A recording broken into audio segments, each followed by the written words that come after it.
북한이 7월 27일 날, 그러니까 정전협정 65주년 되는 날, 이 북한의 원산 갈마 비행장에서 미군 유해 55구를 이 미군 수송기에 실어서 오산기 비행장까지 보냈습니다. 미북 간의 합의를 첫 이행했다. 또 더 나아가서 매우 조용히, 이전에는 굉장히 시끄럽게 하나를 하면 100가지를 한 것처럼 떠들더니만 이번에는 조용히 그냥 동창리 미사일 엔진 실험장과 발사장을 이렇게 해체하고 있다 이야기가 나오고 있습니다. 물론 이걸 갖다가 높게 평가하고 하면서 선거에 이용하려는 트럼프는 중대한 첫걸음을 디뎠다. 그러면서 이제 북한은 이 정전기념일 날 이걸 돌려주면서 이 종전선언을 하자고 강하게 압박을 하고 있습니다. 그런데 유해 송환이나 지금 한국 정부와의 8월 15일 전후한 이산가족 상봉은 낮은 곳에 과일만 따는 격이다. 이것이 평양의 지연 전수와 관계가 있다라고 말을 했고, 가장 확실하게 이야기한 사람은 갈루치 전 국무부 북핵 특사인데요. 유해 송환은 북한의 위협을 없애지는 실질 조치가 아니기 때문에 미국이 상응 조치를 할 의무가 없다라고 이야기를 했습니다. 그러니까 비핵화하고는 아무 관련 없는 부분인데 트럼프가 이걸 합의문에 넣어 놓으면서 북한이 이것이 마치 합의를 이행했냐 큰 소리를 치게 되는 원인을 제공하고 있습니다. 제가 아침에 이 포탈에서 북한 석탄 반입 국내 기업 금융사 4곳에 대해서 지금 정부가 제재를 안 할 수 없는 상황으로 몰려가고 있다. 그래서 미국의 눈치를 보고 더 큰 걸 막기 위해서 먼저 제재를 하려고 한다. 이런 기사를 봤는데 나중에 보니까 없어졌어요. 그래서 겨우 찾았는데 세계일보가 북한 석탄 반입 국내 기업 금융사 4곳이 연루되었다라는 보도를 했습니다. 이거 중요한 건데요. 우리가 좀 잘 알아야 됩니다. 북한산 석탄의 국내 반입 사례를 조사 중인 정부가 국내 기업 2곳, 금융기관 2곳의 개입 사실을 파악한 걸로 알려졌다. 아니 그렇게 파악이 안 된다고 조사 중이다는 것이 미국에서 VOA가 이걸 보도하고 나니까 금방 파악이 됩니까? 미국에서 무슨 국무부 차관보가 와서 이 이야기하고 폼페이오가 조명균이하고 전화통화하고 나니까 금방 이렇게 파악이 됩니까? 그래서 미국 정부는 해당 기업과 금융기관을 유엔 안보리 제재 결의를 위반한 것으로 보고 제재 리스트에 올리는 방안을 검토 중인 것으로 알려졌다. 그러니까 미국이 유엔에 올려서 유엔 결의 위반으로 제재를 하려니까 이제 미리 우리가 그걸 제재했다라고 쇼를 하는 거죠. 그래서 이에 따라 우리 정부는 문제가 된 기업을 검찰에 고발 조치한 뒤 유엔 안보리 대북제재위원회에 자진신고하는 조치를 취하기로 했다. 자진신고, 자수라는 것은 들키기 전에 하는 것이 자수지. 어디서 누가 뭘 잘못했는지 다 아는데 들키고 나서 증거 들이미니까 자수한다는 건 자수가 아니죠. 체포지요. 정부의 한 관계자는 29일 정부가 북한산 석탄이 국내 반입되는 과정에서 국내 기업 2곳과 금융기관 2곳이 연루된 내용을 파악했다면서 미국 정부나 유엔 안보리에서 해당 기업과 금융기관을 제재 리스트에 올리기 전에 우리 정부가 먼저 조치를 취하기로 결정한 것으로 안다 하면서 이들의 기업 은행에 적용되는 구체적 혐의는 언급하지 않았다고 합니다. 하지만 북한 선박의 국적을 빌려주는 편의 취적 방식으로 북한산 석탄이 러시아산으로 둔갑해서 국내 반입되는 것을 수수방관해 오던 정부가 뒤늦게 조치에 나선 거 아니냐라는 지적이 나오고 있습니다. 북한 비핵화는 지지부진한데 우리 기업이 유엔 안보리 대북 제재 기조를 위반해 국제사회의 비난이 일 것이라는 것을 우려해서 먼저 가볍게 우리가 자, 한 대 때릴 거니까 이 얼굴 니네 미래라, 멍을 하나 내줄 거니까 실컷 맞았다고 해라. 우리 영화 보면 적과 내통을 하면서 이제 자기 쪽에 돌아가려고 하면 적 보고 한 대 쳐주라 하는 영화 많이 나오잖아요. 그러면서 세게 쳐주라 얼굴을. 그래야 가지 멀쩡한 채로 돌아가면 의심한다. 지금 그런 이야기지요.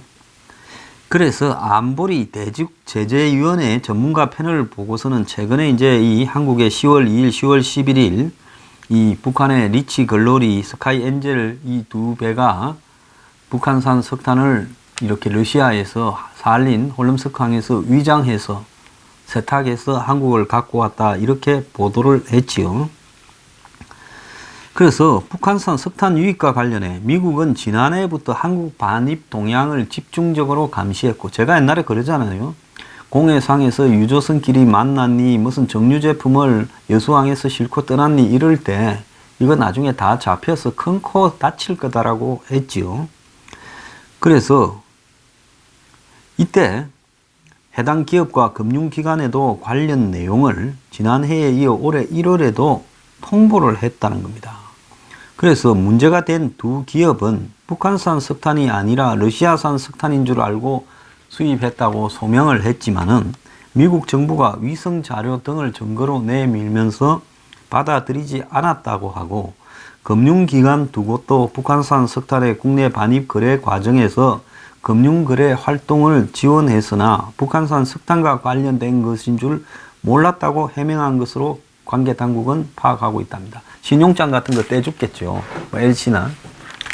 그래서 외국 소식통은 두 금융기관은 해당 금융거래가 별다른 문제가 없다라는 금감원의 사정 설명과 관계기관의 협조 요청에 따라 처리했을 뿐이다라는 입장을 밝혔다. 그러면 관계기관이 협조 요청했다라는 것은 뭘 의미하겠습니까? 여기에 관계기관은 국정원입니까? 청와대입니까? 분명히 밝히길 바랍니다. 자, 이 지금 미국이 한국의 기업 두 군데, 한국의 은행 두 군데를 북한에 대한 유엔의 대북 제재를 갖다가 이렇게 무시하고 그걸 깨트린 혐의로 해서 이렇게 대북 제재에 대한 위반으로 이렇게 벌을 가하려고 하니까 한국 정부가 먼저 그 네 군데를 갖다가 제재를 하려고 한다. 그리고 검찰에 통보하려고 한다고 하고 있습니다.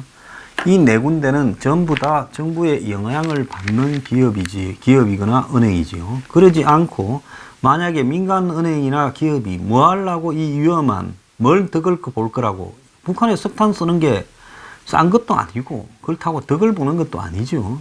근데 뭐 하려고 이런 위험한 일을 저질렀겠습니까? 은행은 관계기관이 하라는 대로 했다고 그렇게 말을 하지 않습니까? 그래서 그걸 보게 된다면 결국은 지금 이번에 한국 정부의 자체적인 제재를 가하려고 한다라는 보도, 근데 이 보도가 세계일보 말고는 나지를 않았어요. 아마 세계일보가 거기에 소스를 통해서 얻은 거고, 나머지는 아마 이런 보도를 전부 시시하고 있는 걸 갖고, 제가 아침에 포털에서 봤는데 삭제되어서 찾는다고 애를 먹었습니다. 그래서 이런 부분을 볼 때 지금 한국 정부가 이 사태를 축소시키려고 하고 있지만은 미국은 어쨌든 이 문제를 가지고 최근에 한국을 압박하기 위해서 미국 국무부 아태 담당 부차관보 대행이 와서 기업들을 15개인가 모아놓고 대북 경협 조심하라고 경고를 했고, 또 폼페이오 국무장관이 한국의 통일부 조명균하고 대화할 일이 없죠. 강경화하고 하는데 통화를 해서 또 그렇게 이야기를 한 걸로 지금 전해지고 있습니다. 그래서 미국의 VOA라고 국무부 산하 언론이 이걸 갖다가 계속 지적하고 보도를 할 때는 그 다음에는 반드시 이 부분과 관련해서 한국에 제재를 가하기 위한 선제 조치다.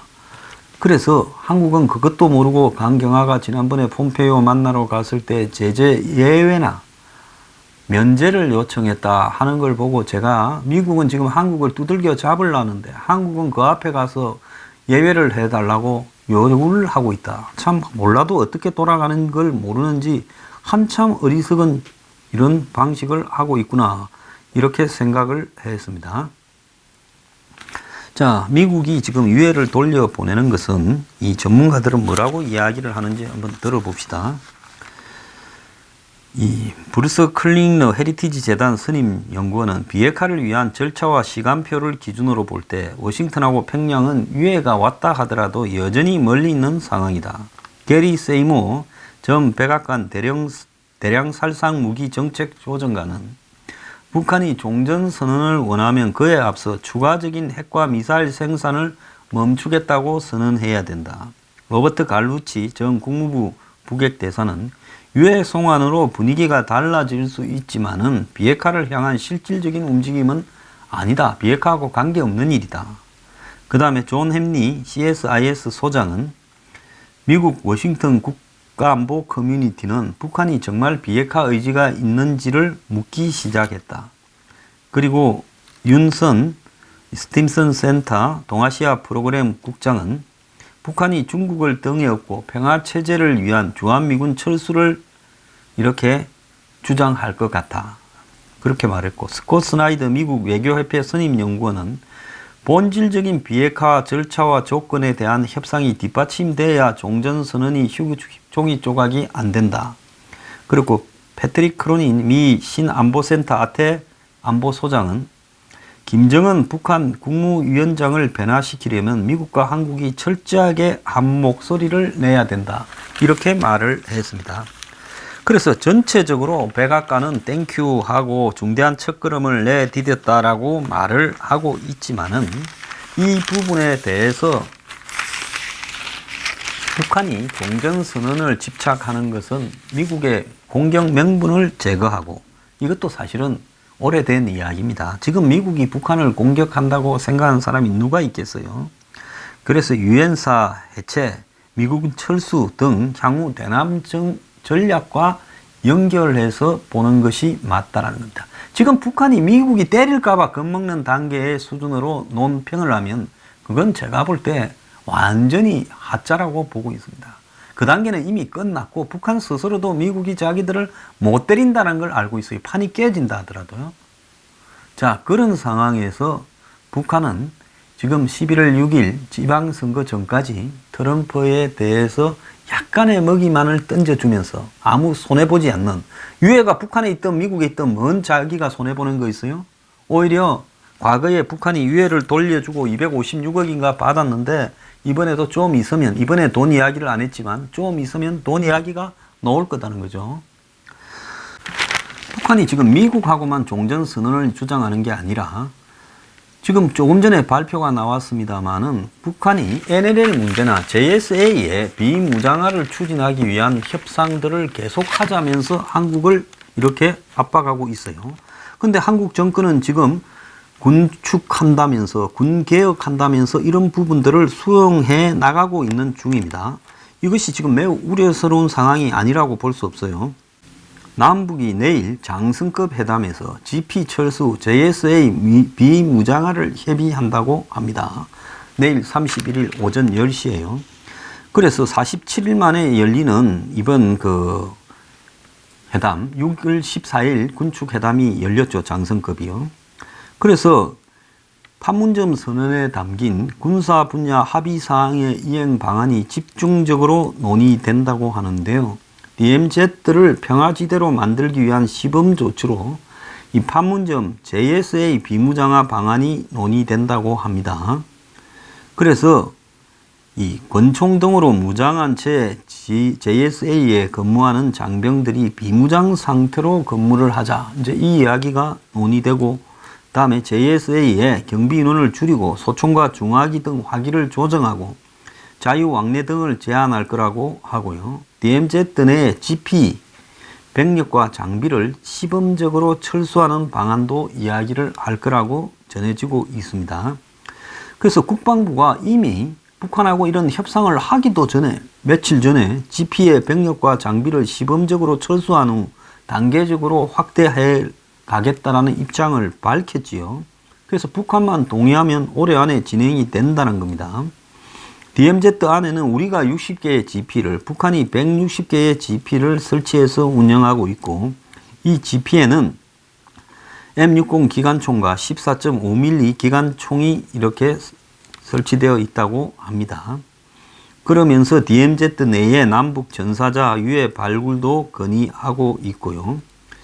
그 다음에 이 서해 북방 한계선 NLL을 평화수역으로 논의하는 문제도 지금 이번에 거론될 거라고 하고 있습니다.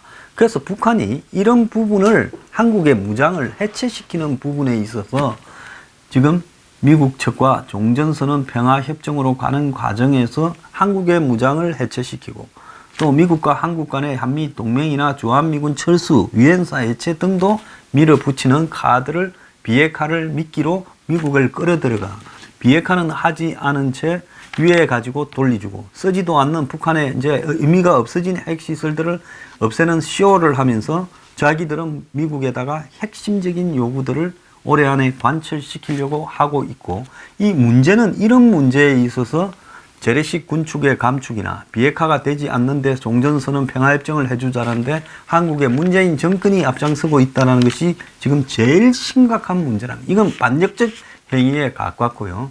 미국이 나중에 한국의 이런 문제들을 한국 측이 요구했다라는 핑계를 삼아서 미국이 나중에 들어주고 한국에서 빠져나가려고도 할 수 있다는 겁니다. 제가 월남전에 관한 다큐멘터리 10부작을 무려 10몇 시간에 걸쳐서 이렇게 봤는데요. 거기 보면 54년에 디엠비엠프에서 프랑스가 월남을 다시 영향을 미쳐보려다가 전쟁에서 지고 빠져나가면서 미군의 군사 고문단이 들어가기 시작합니다. 아이젠하워 때부터요. 그러다가 이제 60년 이렇게 이제 좀 넘어가면서 케네디 때, 케네디도 자기가 상원 의원일 때는 미국이 베트남에 관여해서는 안 된다. 베트남에 그냥 자기들끼리 결정하도록 맡겨야 된다 하다가 이게 동서냉전에서 인도차이나 반도가 태국이나 인도네시아까지 차례대로 공산화되어 가는 부분을 우려해서 어쩔 수 없이 이 문제에 우리가 개입을 할 수밖에 없다. 지금 여기서 손을 들게 되면 소련이나 중국에 오판을 하게 해서 아시아 전체를 공산화시킬 수 있다. 케네디도 그걸 우려해서 결국은 고문단을 16,000명까지 보내는 결정을 합니다. 그러다가 자기도 생각을 해보면 이게 이길 수 없는 전쟁인데 자꾸 보내고 있는 부분에 대해서 이렇게 참 고민스럽다면서 측근들한테 다 털어놔요. 그러다가 케네디가 암살당하고 린던 존슨 대통령이 취임을 하면서 자기도 이길 수 없다는 걸 알면서 이제는 해병대부터 병력을 상륙시키기 시작해요. 전투병을요. 그래서 존슨 전성기 때 54만 명까지 미군이 가게 됩니다. 그러면서 월남에서 빠져나오지 못하고 5만 8천여 명 이상이 전사를 하고 결국은 73년에 1월 달에 닉슨이 평화협정을 맺어서 발을 빼는데 그 평화협정을 맺기 전에 키신저와 당시 안보 보좌관으로 이런 월명과 평화협정을 맺어야 된다고 주장을 했던 키신저와 닉슨이 주고받은 이야기를 보면 다 컸는데도 젖을 안 떼고 계속 먹으려 하면 이제는 떼내버리는 수밖에 없지 않냐. 우리가 저들을 버리면 베트남을 1, 2년 안에 저들은 문을 닫게 될 거다. 다 아는 거예요. 그러니까 미국은 처음에 베트남에 개입을 하던 54년부터 철수를 하던 73년까지 20년 동안 안 되는 줄 알면서 어쩔 수 없이 전 세계에 미국이 졌다라는 모양을 보이지 않기 위해서가 70%. 그 미국의 명분이 70%라는 겁니다. 그래서 미국이 베트남 전에 개입한 명분 중에 가장 큰 부분은 미국이라는 나라의 위신 때문이었다는 것이 70%가 넘는 겁니다. 즉 동서냉전 시대에서 서방을 책임지고 있는 미국이 베트남에서 손을 빼고 뒤로 빠지면 그야말로 미국의 지위가 무너질 것을 우려했다는 거죠. 그래서 닉슨이 핑퐁 외교를 중국을 방문해서 맺은 것도 그리고 미중이 수교한 것도 또 소련과 당시 ICBM 제한 협정을 한 것도 결국은 베트남에서 발을 빼기 위해서 소련이나 중국을 달래기 위한 용도로 그렇게 했다고 볼 수 있는 거예요. 그래서 이런 문제를 보면 미국은 나중에 베트남 내부에서 벌어지고 있는 독재, 부패, 허구한 날, 가톨릭 신자들이 데모하고 불교 신자들이 데모하고 지식인들이 베트콩에 기울고 그래서 베트남 정부가 베트남 내부의 땅을 60% 이상 점령해 본 적이 없이 40%는 월맹군하고 베트콩들이 사실상 점령하고 있었다는 겁니다. 도시들만 지키고 있었던 거죠. 그래서 이런 상황에서 우리가 이 베트남을 더 이상 어쩔 수 없다. 이제 발을 빼고 넘어가도 그만이다. 이런 상황에서 발을 빼게 된 겁니다. 물론 뺄 때야 무기들을 지원해주고 또 당신들이 위험하면 공중폭격으로 우리가 해결해 주겠다 했지만은 그는 발을 빼기 위한 명분이었고 발을 빼면서 베트남에 준 무기 중에 베트남에 적합하거나 부속품이 계속 공급이 되거나 연료가 공급이 된 적은 없고 그냥 자기들이 남는 무기 베트남에 던져주고 발을 빼고 나와버린 겁니다. 그러니까 베트남이 미국이 발을 빼고 나니까 2년을 못 버티고 문을 닫는 상황이 벌어진 거지요.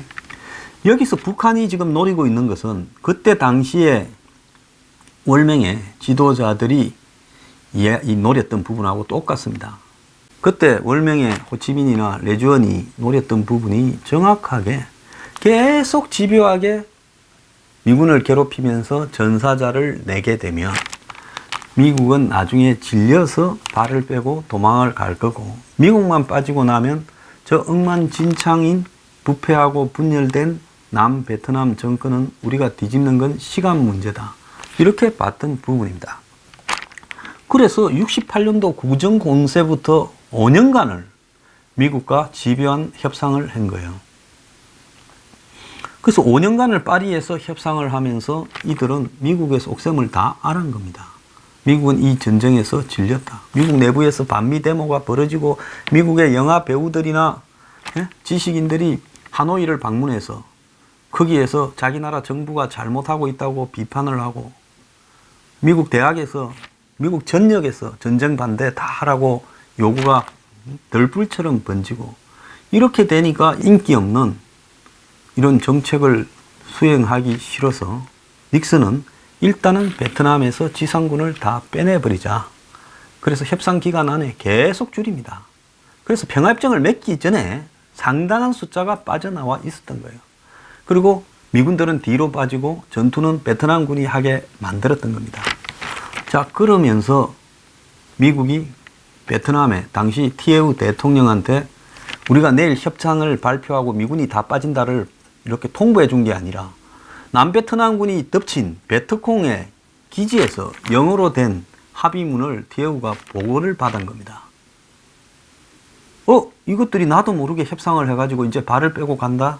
우리는 어쩌라고? 이렇게 된 거예요. 그래서 우리가 지금 여기에서 중요하게 생각을 해야 되는 부분은 북한의 종전선언 부분을 지금 한국이 매우 심각하게 받아들여야 되고 이 종전선언을 돕는 문정권의 핵심들과 문정권의 이 관료들을 우리가 당시에 베트남 내부에서 월맹 북베트남의 지시를 받고 시키는 대로 했던 베트콩들과 비슷한 관점에서 바라볼 필요가 있다는 겁니다. 그때 이 월맹이요 남베트남에 항상 10만 명에 가까운 병력을 전역에 깔아뒀습니다. 그러면서 그 밑에 베트콩들을 자생적으로 베트남 정권에 반대해서 들고 일어난 남베트남 출신의 친북 인사들이라고 봐야 되죠. 한국의 종북 세력하고 똑같은 겁니다. 그들을 다 관리를 했어요. 그리고는 나중에 협상 전에는 소모품으로 거의 다 써버려서 뭐 구정공세니 큰 공세마다 베트콩들을 다 미군 부대에 습격하라 시켜가지고 소모를 시켜버립니다. 그래서 통일될 때쯤에는 베트콩들이 세력이 완전히 약화돼서 월맹의 끈아픔들만 남아있도록 만드는 겁니다. 자, 우리가 여기서 지금 종전선언 평화협정 그리고 NLL 그리고 DMZ, GP, 군축 이런 부분들을 바라보는 시각이요. 얼마나 위험한가. 우리 스스로가 강하게 반대하고 강하게 싸우지 않으면요. 나중에 미국의 트럼프 같은 사람은 전 닉슨보다 더한 사람입니다. 숨도 한 번 안 쉬고 이 부분을 적당하게 자기들 구미만 모아주면 버릴 겁니다. 다만 미국의 의회나 언론이나 싱크탱크나 이런 데서 강하게 반대해서 제동을 걸 수는 있겠죠. 그렇기 때문에 트럼프는 항시라도 그럴 수 있기 때문에 우리는 보수 진영은 특히 트럼프를 추종하는 사람은 매우 저는 반역적일 수 있는 사고를 가진 사람이라는 걸 경고합니다. 트럼프에 대한 끊임없는 한국 보수의 비판과 분노를 간직하고요. 특히 종전선언이나 평화협정에 대해서 끊임없이 비판해야 됩니다. 그래서 이걸 반대한다라는 부분이 한국 사회에 광범위하게 퍼져 있다라는 부분을 미국에 알려야 되고요. 현 정권에 대해서도 이걸 도와주었을 때는 정권 바뀌면 야당 한국당은 반드시 반역죄로 법정에 세우겠다라고 공언을 해야 되는 부분입니다. 지금 이것이 가장 필요한 시점입니다.